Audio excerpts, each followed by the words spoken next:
नाही नाही नाही नाही मला काय म्हणायचं त्यांना अजून बी कळा ना आपण माझी झालो म्हणून मी तरी काय करू.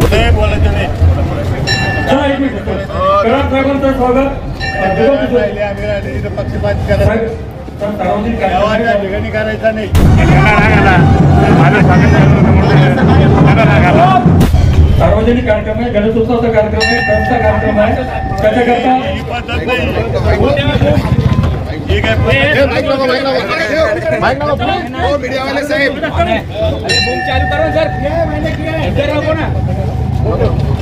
या ठिकाणी प्रफुल्ल मालानी यांना विनंती आपण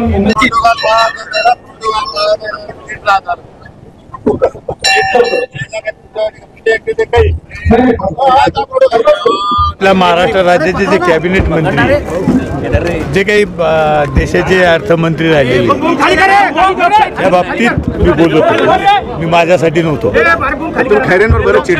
खैरेंवर चिडायची मला काही गरज नाही. काय खैरे सध्या चिडचिड करतात. प्रोटोकॉल पाळला जात नव्हता. प्रोटोकॉल हा पाळला गेला पाहिजे. इथं राजकारण केलं गेलं नाही पाहिजे. राजकारणाच्या ठिकाणी आपण राजकारण करू पण इथं प्रोटोकॉल पाळला पाहिजे ह्या मताचा मी आहे. आणि गणेश भक्ताचा कार्यक्रम असल्यामुळे कोणी कोणाचा इथं प्रोटोकॉलचा विषय नाही. आपण सगळे गणेश भक्तय. पक्षाच्या ठिकाणी प्रोटोकॉल असतो. इथं प्रोटोकॉलचा काही प्रोटोकॉल पाळा असं बोलत होता ना. काय प्रोटोकॉल नाही नाही नाही मला काय म्हणायचं त्यांना अजून बी कळा ना आपण माझी झालो म्हणून मी तरी काय करू. त्याला लक्षातच आहे ना.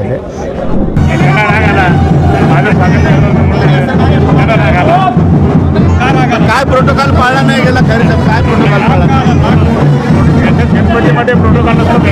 हे धार्मिक काम आहे. हे धार्मिक काम सरकारी कामाचं प्रोटोकॉल असतो. सरकारी काम नाही काहीतरी आपलं बोलायचं काहीतरी त्याला पण असं वाटलं की ते मध्ये घुसून त्या ठिकाणी काही होऊ शकत नाही. सत्कार केला म्हणून भुमरे साहेब चिडले. प्रोटोकॉल पाळला जात नाही. माझी आजी मला असं वाटतं आपण गणेशोत्सवात आहोत. इथं सगळे गणेश भक्त आहे. मान अपमान कोणाचा इथं करण्याचा मला वाटतं या मंडळाचा उद्देश नसतो. परंतु ज्याचं जे आहे त्याचा मान सन्मान झाला पाहिजे हे तर कबूल केलंच पाहिजे. मला वाटतं इथं राजकारण करण्याची जागा नाही. त्याला मान मिळालेला आहे. मग कोणी मंत्री असेल, कोणी खासदार असेल, कोणी आमदार असेल त्याचा मान सगळ्यांनीच पाळला पाहिजे. पक्ष कोणताही असो. इथं गणपती लक्षात ठेवा सगळं. चंद्रकांत खैरेंकडून सोबत होतं का मग नंदकुमार नावं घेत होते. मी इथं नव्हतो.